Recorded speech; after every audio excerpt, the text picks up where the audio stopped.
Hello friends, welcome to Storytime at New Orleans Public Library. I'm Carmine from Algiers Regional, here to share with you some books and rhymes.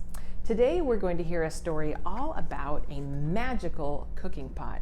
Imagine if you had a pot that no matter how much spaghetti you cooked, it never, ever ran out.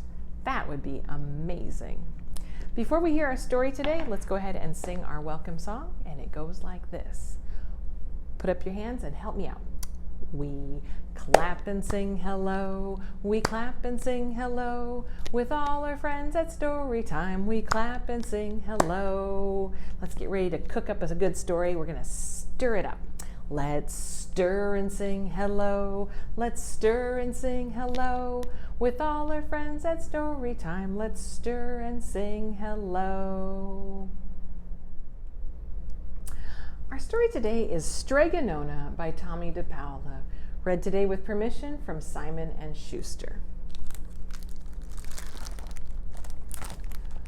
Once upon a time, in a town in Calabria, long ago, there lived an old lady whom everybody called Strega Nona, which meant Grandma Witch. Although the people in town talked about her in whispers, they all went to see her if they had troubles. Even the priest and the sister of the convent went, because Strega Nona did have a magic touch. She could cure headaches with water, oil, and a hairpin. She could make potions for girls who wanted husbands, and she was very good at getting rid of warts. But Strega Nona was getting old, and she needed someone to help her keep her little house and garden, so she put up a sign in the town square. And Big Anthony, who didn't pay attention, went to see her. "Anthony," said Strega Nona, "you must sweep the house and wash the dishes, and you must weed the garden and pick the vegetables. You must feed the goat and milk her, and you must fetch the water. And for this, I'll give you 3 coins, a place to sleep, and food to eat." "Oh, grazie," said Big Anthony. "The one thing you must never do," said Strega Nona, "is touch my pasta pot. It is very valuable, and I don't let anyone touch it." Yes, see," said Big Anthony. And so the days went by, and Big Anthony did his work, and Strega Nona met with the people who came to see her for headaches and husbands and warts. Big Anthony had a nice bed to sleep in next to the goat shed, and he had food to eat.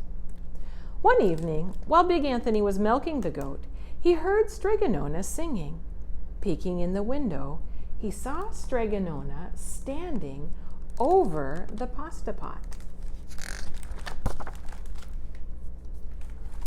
And she sang, "Bubble, bubble, pasta pot, boil me pasta nice and hot. I am hungry, it's time to sup. Boil enough pasta to fill me up." And the pasta pot bubbled and boiled and was suddenly filled with steaming hot pasta.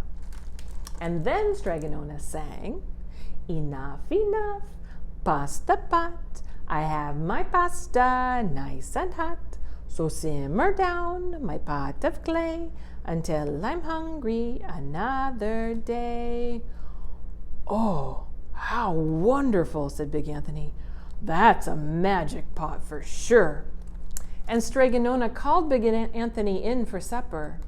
But too bad for Big Anthony, because he didn't see Strega Nona blow 3 kisses to the magic pasta pot.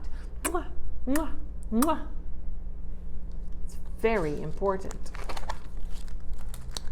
And this is what happened. The next day, Big Anthony went to the town square to fetch water, and he told everybody about the pasta pot. And naturally, everyone laughed at him because it sounded so silly. A pot that could cook by itself. "Oh, you better go confess to the priest, Big Anthony," they said. "Such a lie." And Big Anthony was angry. And that wasn't a very good thing to be. "Ooh, "I'll show them," he said. "Someday I'll get the pasta pot and I'll make it cook and they'll all be sorry." Well, that day came sooner than even Big Anthony would have thought, because 2 days later, Strega Nona said to Big Anthony, "Anthony, I must go over the mountain to the next town to see my friend Strega Amelia. Sweep the house, weed the garden, feed the goat and milk her, and for your lunch, there's some bread and cheese in the cupboard. And remember, don't touch the pasta pot." Yes, Strega Nona," said Big Anthony. But inside he was thinking, "Oh, my chance has come." As soon as Strega Nona was out of sight, Big Anthony went inside, and he took the pasta pot off the shelf and he put it on the floor. "Now, let's see if I can remember the words," said Big Anthony. And Big Anthony sang, "Bubble, bubble, pasta pot, boil me pasta nice and hot. I'm hungry and it's time to sup. Boil enough pasta to fill me up." And sure enough, the pot bubbled and boiled, and it began to fill with pasta. "Aha!" said Big Anthony, and he ran to the town square, and he jumped on the fountain, and he shouted, "Everyone, get forks and plates and platters and bowls. Pasta for all at Strega Nona's house. Big Anthony has made the magic pasta pot work." Of course, everyone laughed, but they did run home and get forks and plates and platters and bowls. And sure enough, when they got to Strega Nona's, the pot was so full, it was beginning to overflow.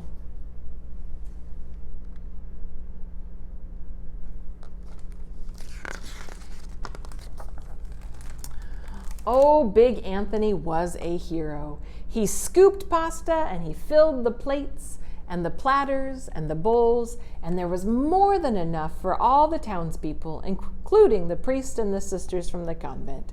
And some people went back for 2 and 3 helpings, but the pot was never empty. When all had had their fill, Big Anthony sang, "Enough, enough, my pasta pot. I have my pasta nice and hot.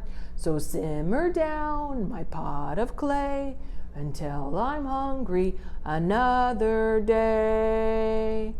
But alas, friends, he did not blow the 3 kisses. He went outside and listened to the applause of the crowd. "Thank you, thank you." Big Anthony took a bow. He was so busy listening to compliments from everyone that he did not notice that the pot was still bubbling and boiling until a sister from the convent said, "Oh, Big Anthony, look."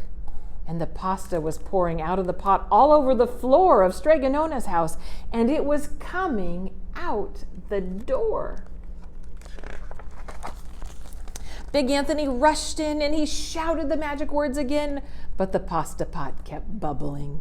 He took the pot off the floor, but the pasta kept pouring from it. He grabbed a cover and he put it on the pot and he sat on top. But the pasta raised the cover and Big Anthony as well, and it spilled onto the floor of Strega Nona's house. "Oh, stop!" yelled Big Anthony. But the pasta did not stop. And if someone hadn't grabbed poor Big Anthony, the pasta would have covered him up. The pasta all but filled the little house. Out of the windows and the doors came the pasta, and the pot kept right on bubbling. The townspeople began to worry. "Do something, Big Anthony," they shouted. Big Anthony shouted the magic song again, but without the 3 kisses. It did no good. By this time, the pasta was on its way down the road, and all the people were running to keep ahead of it. "We must protect our town from the pasta," shouted the mayor. "Get mattresses, get tables, anything to make a barricade." But even that didn't work. The pasta pot kept bubbling, and the pasta kept coming. What are they going to do? "We're lost," said the people of the town, and the priests and the sisters of the convent began praying. "The pasta will cover our town," they cried. And certainly it would have, had Strega Nona not come down the road home from her visit. And she didn't have to look twice to know what had happened.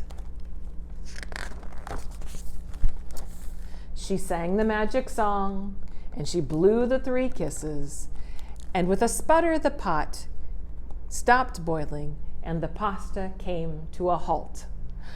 "Oh, grazie, thank you, Strega Nona," the people cried. But then they turned on poor Big Anthony. "String him up," shouted the men of the town. "No, wait," said Strega Nona. "The punishment must fit the crime." And she took a fork from a lady standing nearby, and she held it out to Big Anthony. "All right, Anthony, you wanted pasta from my pot. And I want to sleep in my little bed tonight, so you had better start eating."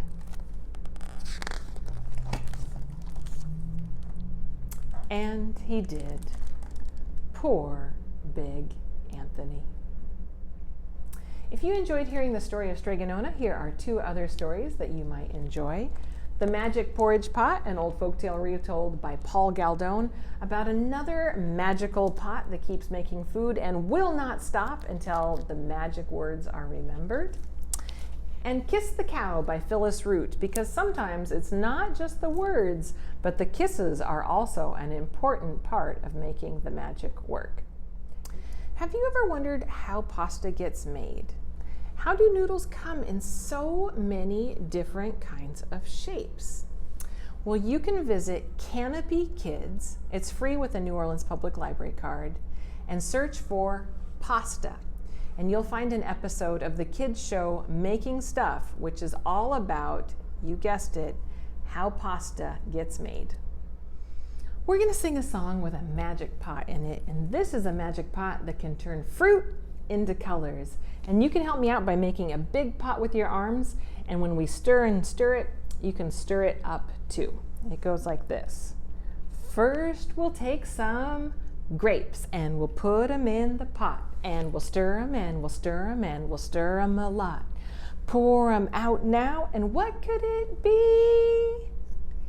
It's the prettiest purple that you ever did see. Now we'll take some blueberries and we'll put them in the pot, and we'll stir them and we'll stir them and we'll stir them a lot.